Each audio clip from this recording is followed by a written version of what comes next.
In the middle of Midtown Manhattan, where the skyline is not just architecture, but a declaration of intent, stands a tower that seems to defy the very ground it rises from. 601 Lexington Avenue. 59 stories of glass and brushed aluminum.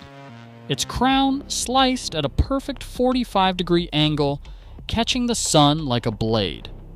At street level, it performs the most audacious architectural illusion in New York City, appearing to float, suspended above the pavement by 4 enormous stilts, the street itself flowing freely beneath it.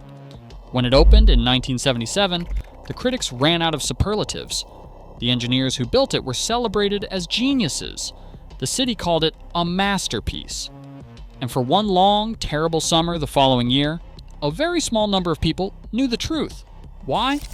Because for 16 weeks in the summer and fall of 1978, the 7th tallest skyscraper in the world was one bad storm away from killing everything around it.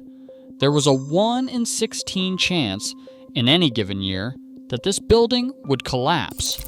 A 70 miles per hour wind, the kind New York sees every decade and a half, could have shattered its frame.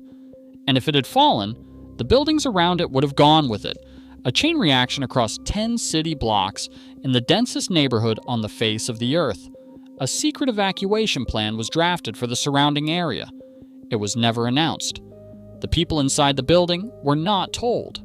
The city's newspapers were on strike, and a small circle of executives, city officials, engineers, and lawyers quietly agreed you did not need to know.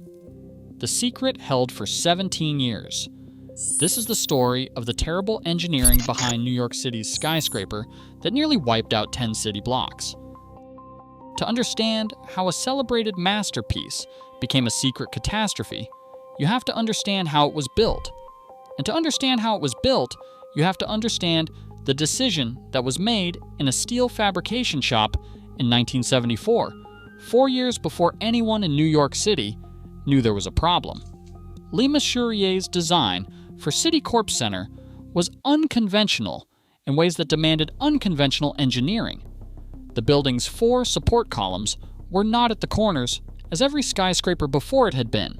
They were at the center of each face, a radical repositioning forced by a single constraint.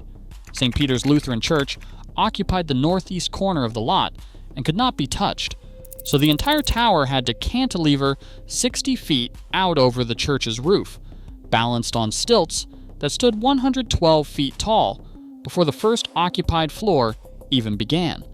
To transfer the building's weight and resist the enormous forces of wind acting on that unusual geometry, Le Mesurier designed a system of giant V-shaped diagonal braces called chevrons, stacked in tiers up the full height of the tower.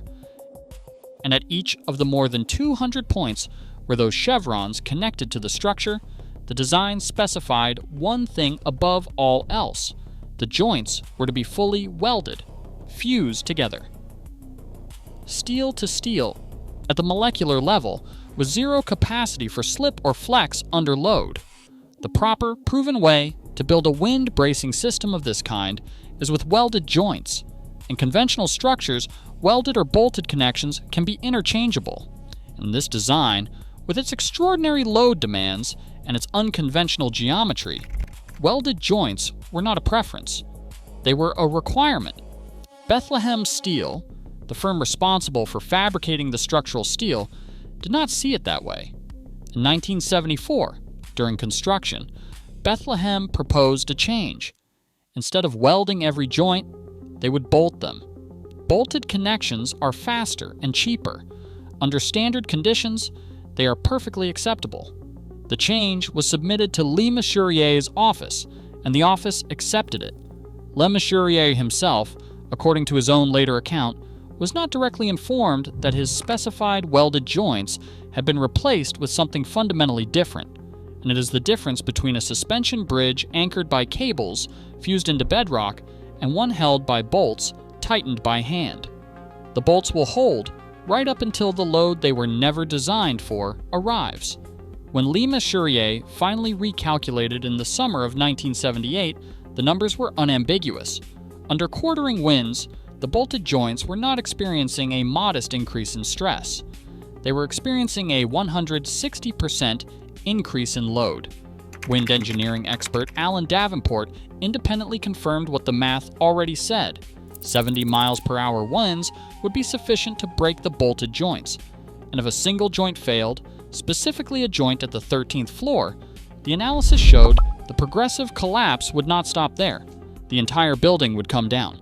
Fixing it cost $8 million and 3 months of secret nighttime welding. 2-inch thick steel plates were fused over every one of the compromised joints, while office workers took the elevator each morning and went about their day.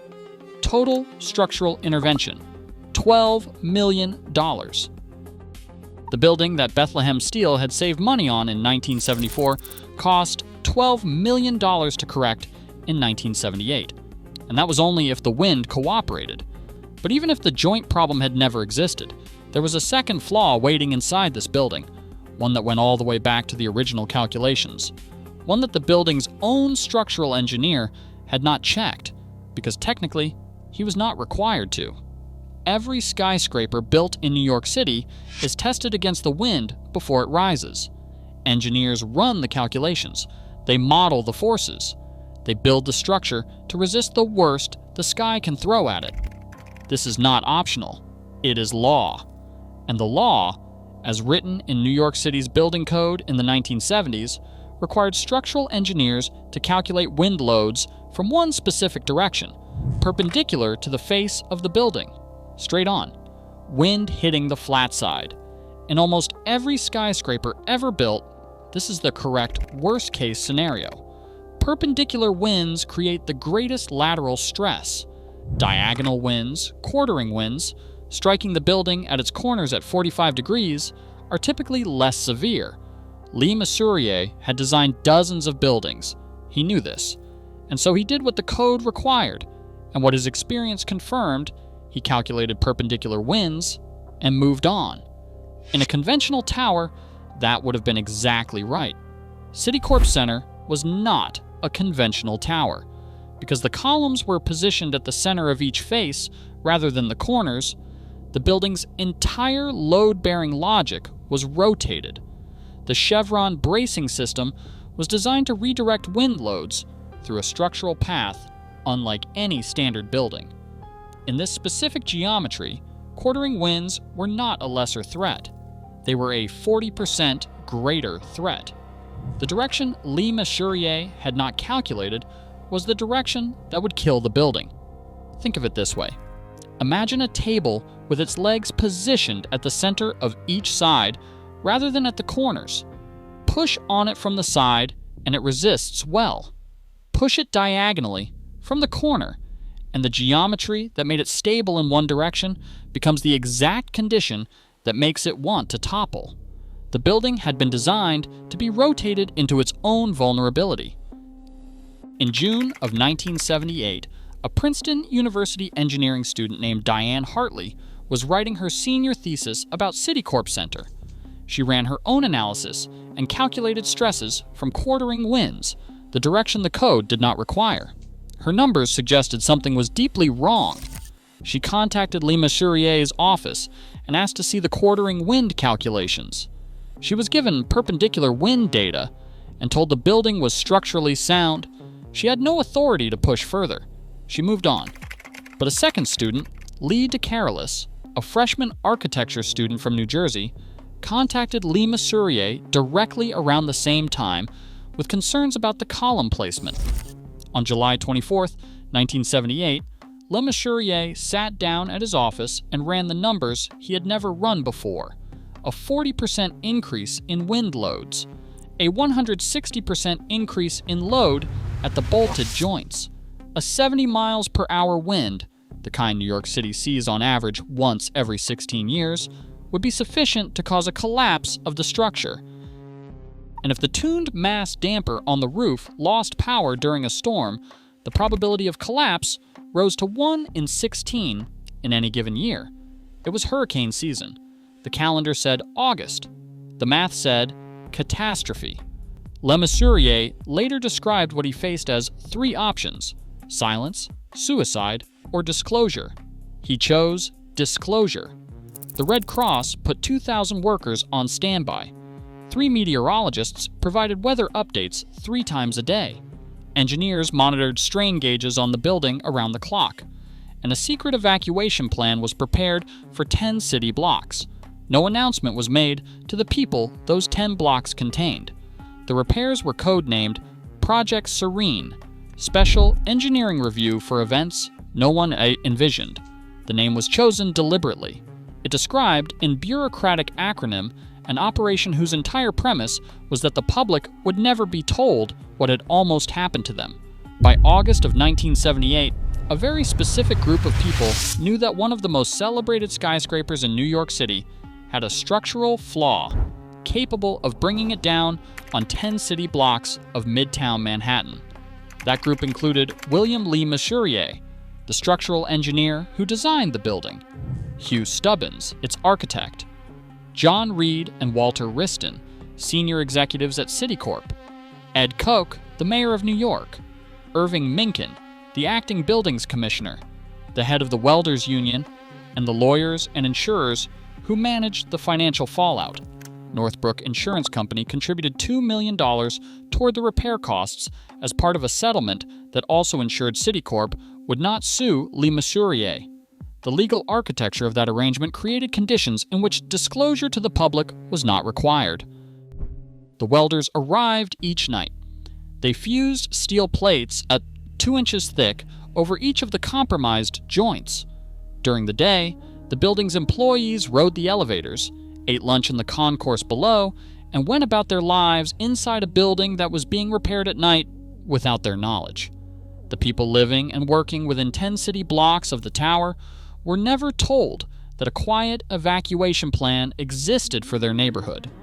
New York's newspapers were on strike. The newspaper strike ran for weeks, overlapping almost exactly with the most critical phase of the repairs.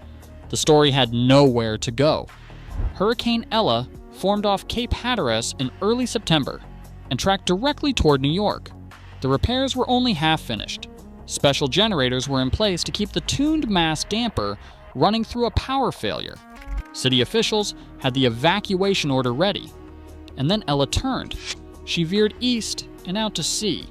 The threat passed. The repairs were completed in October 1978. The building was declared structurally sound. And the story was buried, not by accident, not by incompetence, but by a deliberate collective decision made by every person in that room. It stayed buried for 17 years. In May of 1995, The New Yorker finally told the world with a 6,000-word investigation that broke open everything the city had agreed to keep quiet. Le Mesurier spoke publicly for the first time that same year. He said we were sweating blood and water. So what was the terrible engineering behind New York City's skyscraper that nearly wiped out 10 city blocks? It was not one flaw, it was two. A substitution made in a steel mill to save money by a contractor who did not fully understand what the design required. A wind direction that the building code did not demand be calculated by an engineer who had designed his building around the very geometry that made that direction deadly. Separate decisions, separate oversights, neither one catastrophic on its own. Together, a match and a fuse in the 7th tallest building in the world. But this story did not end in disaster. It ended barely in the courage of one engineer who faced silence, ruin, or death as his three options, and he chose to pick up the phone. In welders who worked through the night while office workers arrived each morning and never asked why. In a hurricane named Ella that turned east at exactly the right moment. And in the 17 years that followed, in which a city decided that the people who had lived under that risk, who walked past that building, who worked in its shadow, who lived inside those 10 city blocks, still did not deserve to know what had almost been done to them. The codes we build to are not always the conditions we build for. The calculations we are required to perform are not always the calculations we need to perform. And the information that could save lives is sometimes kept from the people whose lives depend on it. Not by accident, by design.